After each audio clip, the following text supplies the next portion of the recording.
Comme tous les autres pays du continent africain, les femmes ivoiriennes s'activent aussi à célébrer la Journée internationale de la femme africaine. En prélude à cet événement, plusieurs conférences-débats animées par les femmes ont eu lieu à Abidjan, la capitale du pays. Quelques leaders des associations civiles ont aussi saisi cette occasion pour faire un plaidoyer en faveur de la femme. Il est temps pour les Africains de passer de la parole à l'action. Ce qu'ils disent dans leurs documents, qu'ils puissent concrètement poser les actes y afférents. Ça veut dire que si on dit on est pour l'égalité homme-femme, ben dans les faits, il faut que cela soit. Parce qu'aucun pays au monde ne peut se développer tant qu'il existera des inégalités entre les hommes et les femmes, sur tous les plans. Ça, des études l'ont démontré, des résultats d'études l'ont démontré à travers le monde. Et notre continent ne fait pas abstraction. Je ne sais pas si les femmes sont prises en compte, puisque je suis dans un marché.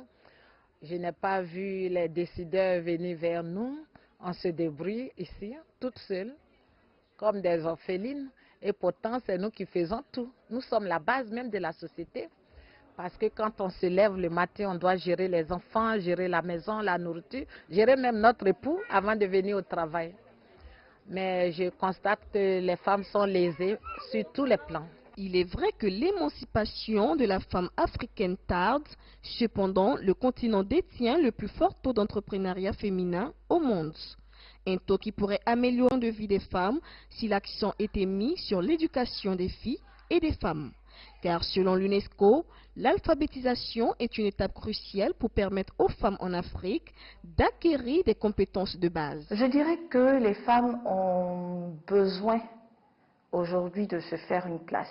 Il y en a des femmes qui ont réussi à se hisser à un certain niveau, mais elles sont à quelle proportion au sein de nos sociétés en Afrique?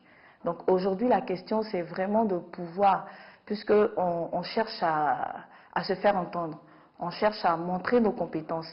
Donc c'est de pouvoir faire en sorte que ces compétences-là se développent davantage, c'est de faire en sorte que nous soyons nombreuses, en fait, pour pouvoir atteindre un certain niveau et se faire entendre. Pourquoi pas se battre aussi pour pouvoir avoir des droits ou des mesures en notre faveur. Selon certains experts, les questions du genre sont dues au fait que la société africaine est calquée sur un modèle patriarcal qui confère aux hommes le pouvoir de décision. Une tendance qui a été renversée par le Rwanda, pays d'Afrique de l'Est, qui détient actuellement le plus fort taux de représentation féminine au Parlement dans le monde.